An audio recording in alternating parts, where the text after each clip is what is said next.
अगले दिन सुबह जब वो समय पर उठा और अपनी दिनचर्या फॉलो की तो उसे अपनी इस जीत पर गर्व महसूस हुआ।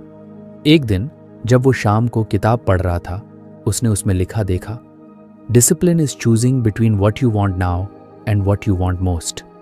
उसने महसूस किया कि सेल्फ कंट्रोल सिर्फ बड़ी चीज़ों में नहीं बल्कि छोटी छोटी आदतों में भी ज़रूरी है। उसने ठान लिया कि वो अपनी लाइफ के हर छोटे पहलू में इसे लागू करेगा। उदाहरण के लिए, जब वो ऑफिस में लंच के बाद मीठा खाने की आदत बना चुका था, उसने उसे छोड़ने का फैसला किया। पहली बार जब उसने अपने फेवरेट गुलाब जामुन को देखा और खुद से कहा, नहीं, ये मेरे फिटनेस गोल के खिलाफ है, तो उसे महसूस हुआ कि सेल्फ कंट्रोल कितना मुश्किल लेकिन ज़रूरी है।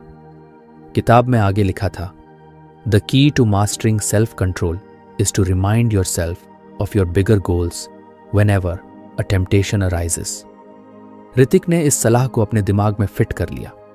उसने हर उस चीज को अपने सामने रखना शुरू कर दिया जो उसे उसके बड़े गोल्स की याद दिलाए। उसकी नोटबुक, दीवार पर लगे चार्ट और उसकी खुद की journey, all these became his motivators. धीरे धीरे उसकी इच्छाओं पर काबू पाने की ताकत बढ़ने लगी। अब जब भी उसे कोई डिस्ट्रैक्शन दिखता, वो खुद से एक ही सवाल करता, क्या ये मुझे मेरे बड़े गोल्स के करीब ले जाएगा या दूर करेगा? कुछ हफ्तों बाद उसके ऑफिस में एक और चैलेंज आया। कंपनी ने एक नया प्रोजेक्ट दिया जिसमें उसे देर रात तक काम करना होता।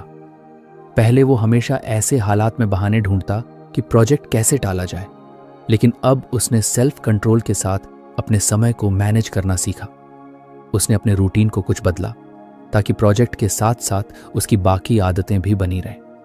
ऋतिक को एहसास हुआ कि सेल्फ कंट्रोल सिर्फ डिस्ट्रैक्शंस को इग्नोर करने के लिए नहीं बल्कि मुश्किल परिस्थितियों में खुद को बेहतर तरीके से संभालने के लिए भी जरूरी है। किताब के इस लेसन ने उसकी लाइफ का एक और दरवाजा खोल दिया था।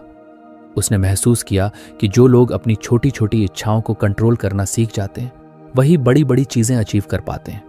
और इस तरह ऋतिक ने अपनी जर्नी को और आगे बढ़ाने का फैसला किया। उसने खुद से कहा, अभी तो सिर्फ शुरुआत हुई है, ये किताब मुझे और कितना सिखाएगी, मैं इसका इंतजार नहीं कर सकता। अगली रात उसने किताब के अगले चैप्टर पर जाने के लिए उसे धीरे से बंद कर दिया। ऋतिक की जिंदगी धीरे धीरे बदल रही थी। रूटीन और सेल्फ कंट्रोल के लेसन्स को उसने अपनी लाइफ का हिस्सा बना लिया था। हर दिन उसके भीतर एक नई एनर्जी और मोटिवेशन होती थी, लेकिन फिर भी कुछ ऐसा था जो उसे खटक रहा था। कई बार जब वो काम करता तो उसका मन भटकने लगता। वो एक काम में लगा होता और तभी अचानक किसी पुराने पल की याद आ जाती